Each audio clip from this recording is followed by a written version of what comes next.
মনে হয় কেউ এই দিকেই আসছে। আমি তাড়াতাড়ি এই ষাঁড়টার মধ্যে ঢুকে যাই।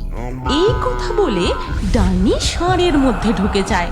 কই গো, আজ তোমার ফিরতে এত দেরি হলো কেন? দেখো দেখো গাছের নিচে, জানো আজ সকালবেলা হঠাৎ এই গরু দুটো এসেছে। কারোর গোয়াল থেকে পালিয়ে এসেছে কিনা কিছু বুঝতে পারছি না। আজ পুকুরে জাল টানা দিচ্ছিলাম গো। আমাদের পুকুরের চারা মাছগুলো একদম বড় হচ্ছে না, তার উপরে মাছ অদ্ভুতভাবে কমে যাচ্ছে। এইভাবে চলতে থাকলে পথে বসতে হবে গিন্নি। হ্যাঁ গো, গরুগুলো কাদের? দেখে তো একটি গাই গরু আর একটি ষাঁড় মনে হচ্ছে। এদের তাড়াওনি কেন? আমি তাড়ানোর চেষ্টা করলাম, কিছুতেই গেল না। আর খুব ডাকাডাকি করছে দেখে আমি সবজির খোলা আর ভাতের ফ্যান খেতে দিলাম, নিমেষে খেয়ে নিল। এই হলো এক জ্বালা। একে নিজেদেরই ঠিক করে খাবার জোটে না, তার উপরে এসে জুটলো দুটো আস্ত গরু। চলো দেখি, আমার খুব জোর খিদে পেয়েছে, খেতে দেবে চলো এখন। রাগ করো না। আচ্ছা, তুমি একটা জিনিস খেয়াল করেছো? কাল পর্যন্ত এই গাছে কোনো ফল ছিল না, আর আজ দেখো লিচু গাছে লিচু ধরেছে। লিচুগুলো বড় হয়ে একেবারে পিকে লালও হয়ে গেছে। হ্যাঁ, অবাক কাণ্ড। তাই তো দেখছি। কি করে হলো এমনটা? দেখো দেখো, গাছের গোড়ায় ওদের গোবর পড়ে আছে। আমার মনে হয় ওই গোবরের ক্ষমতাতেই এমনটা হয়েছে। ধুর, যত সব আজগুবি কথা। চলো তো, আমাকে খেতে দেবে চলো।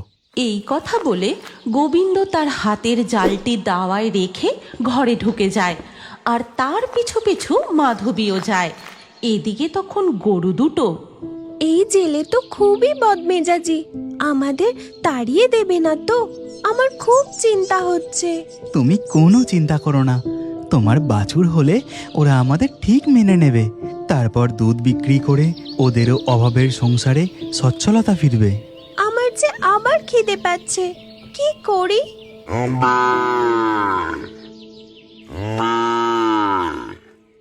ওহো, শান্তিতে একটু খেতে বসলাম, আর এই গরুটা মা মা করে ডেকেই চলেছে। কান একেবারে ঝালাফালা করে দিল। আহা, তুমি এত রাগ করো না তো। মনে হয় গরুটার খিদে পেয়েছে। দেখে মনে হচ্ছিল ও গর্ভবতী, কিন্তু ঘরে যে কোনো খাবারও নেই। শোনো না গো, তুমি খেয়ে দে, কটা ঘাস কেটে এনে দাও না। এই হয়েছে জ্বালা। ভাবলুম খেয়ে দিয়ে একটু ঘুমাবো, তা না, যাও আবার ঘাস কাটতে। আমার মনে হয় গরুগুলোর গোবরে নিশ্চয়ই কোনো জাদু আছে। শোনো না, তুমি ঘাস কাটতে যাবার সময় একটু গোবর সঙ্গে নিয়ে গিয়ে আমাদের পুকুরের জলে ছড়িয়ে দিও। এরপর গোবিন্দ খাওয়া দাওয়া সেরে গাছের গোড়া থেকে কিছুটা গোবর তুলে নিয়ে প্রথমে যায় তার পুকুর পাড়ে, তারপর পুকুরের জলে গোবর ছড়িয়ে দেয়, আর পুকুরের পাশ থেকে গরুগুলোর জন্য ঘাস কাটতে থাকে। ঘাস কাটতে কাটতে একে আমাদেরই নিজেদের ঠিক করে চলে না, তার ওপর পুকুরের মাছগুলো অদ্ভুতভাবে কমে যাচ্ছে। এদিকে আবার ওই গরু দুটো এসে জুটলো।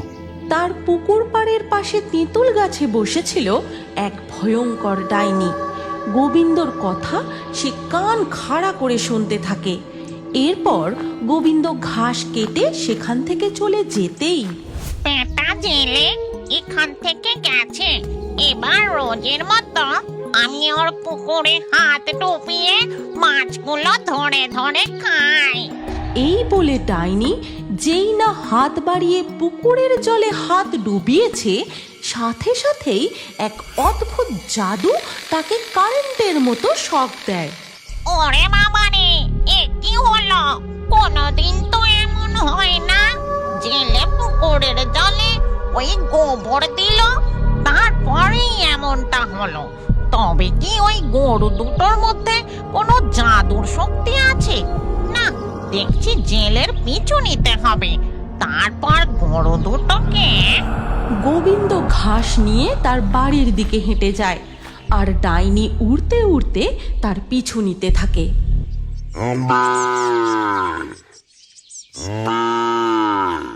এরপর গোবিন্দ তাদের বাড়ির উঠানে এসে, চুপ কর চুপ কর, কান একেবারে ঝালাফালা করে দিচ্ছিস। এই নে, ঘাস এনেছি, এবার খেয়ে দে, ডাকা একটু বন্ধ কর দেখি। তখন ডাইনি একটি বুড়ির ছদ্মবেশ ধরে গোবিন্দর কাছে আসে আর বলে, বাছা গরু আমার, তোরা এখানে, আর আমি তোদের চারিদিকে খুঁজে খুঁজে বেড়াচ্ছি।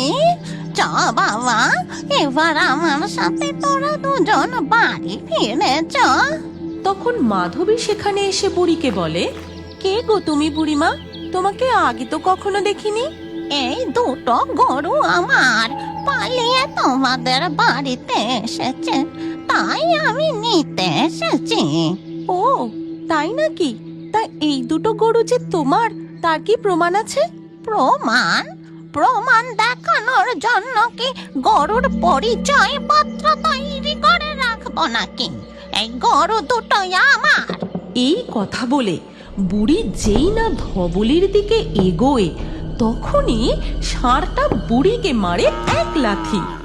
ওরে বাবা রে, বজ্জাত গরু লাথি মেরে আমার হাড়গোড় একেবারে এক করে দিল। ভালোই ভালোই আমার সাথে চল বলছে, না হলে। গরু দুটোর আর বুড়ির এইরকম অদ্ভুত আচরণ দেখে গোবিন্দ বুঝতে পারে গরুগুলো এই বুড়ির নয়, সে মিথ্যে কথা বলছে। শোনো বুড়িমা, এই গরু আমরা তোমাকে দিতে পারবো না। তুমি এক্ষুনি এখান থেকে চলে যাও, আর না হলে গাঁয়ের মোড়ল মশাইকে ডাকবো। তেনার কাছে প্রমাণ করে তারপর তুমি গরু নিয়ে যেতে পারবে। ঠিক আছে, আমি চলে যাচ্ছি, কিন্তু আমি আবার আসবো। আমার গরু আমি নিয়ে যাবই। এই কথা বলে ডাইনি রূপী ছদ্মবেশী বুড়ি তাদের উঠান থেকে বেরিয়ে চলে যায়। এরপর ধীরে ধীরে রাত হয়ে যায়। মাঝরাতে যখন সবাই ঘুমিয়ে, ওই ডাইনি তখন আবার তাদের উঠানে আসে। এবার তোদেরকে কে বাঁচাবে? এবার আমি তোদের চুরি করে নিয়ে যাব, তারপর তোদের অলৌকিক ক্ষমতা দিয়ে ডাইনির চেহারা ও জলজলে চোখ দেখে গরুগুলো খুব ভয় পেয়ে যায়।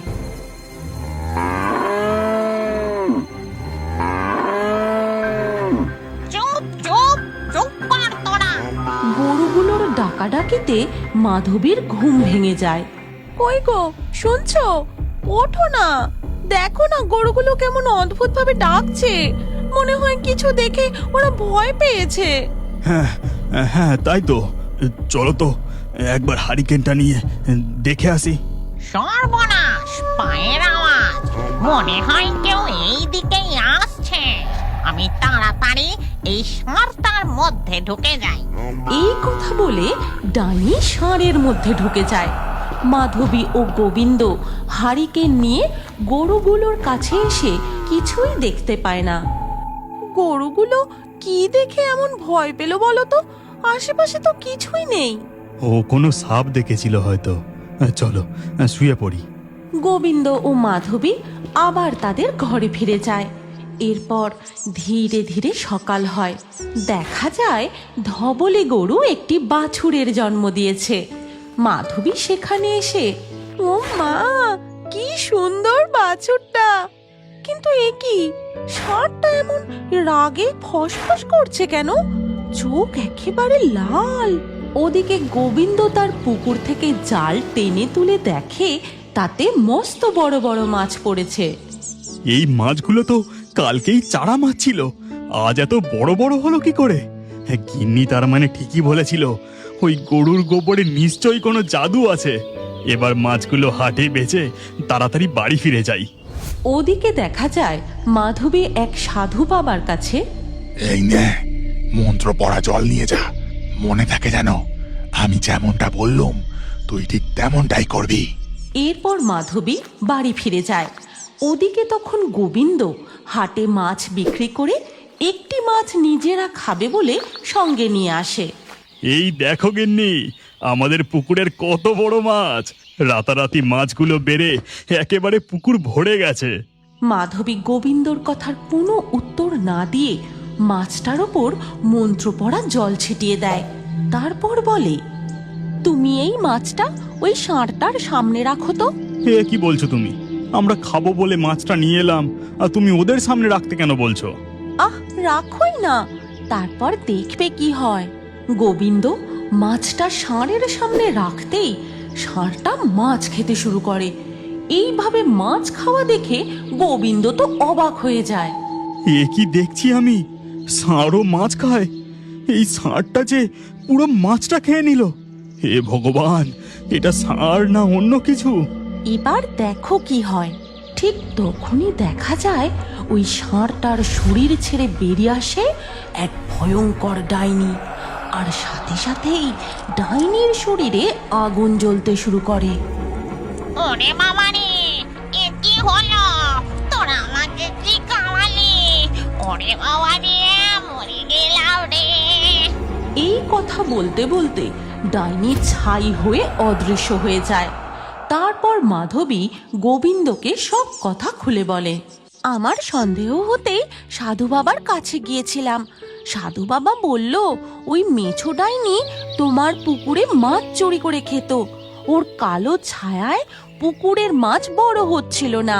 ওই ডাইনি বুঝতে পেরেছিল গরু দুটোর জাদুর শক্তি আছে, আর জাদুর শক্তি ছিনিয়ে নেবার জন্য ডাইনি বুড়ির ছদ্মবেশে গরুগুলিকে চুরি করতে এসেছিল। কৃষ্ণ ভগবান আমাদের অভাবের সংসারকে রক্ষা করেছেন। তিনি হয়তো আমাদের অভাবের সংসারে এই দুটো গরুকে পাঠিয়েছেন। এই গল্পের পরবর্তী পর্ব যদি তোমরা দেখতে চাও তাহলে কমেন্টে নেক্সট পার্ট অবশ্যই লেখো। আর আমাদের ফেয়ারি টুনস বাংলা ফেসবুক পেজটি এক্ষুনি ফলো করে নাও। এই গল্পটি ভালো লাগলে লাইক দিয়ে শেয়ার করে দাও।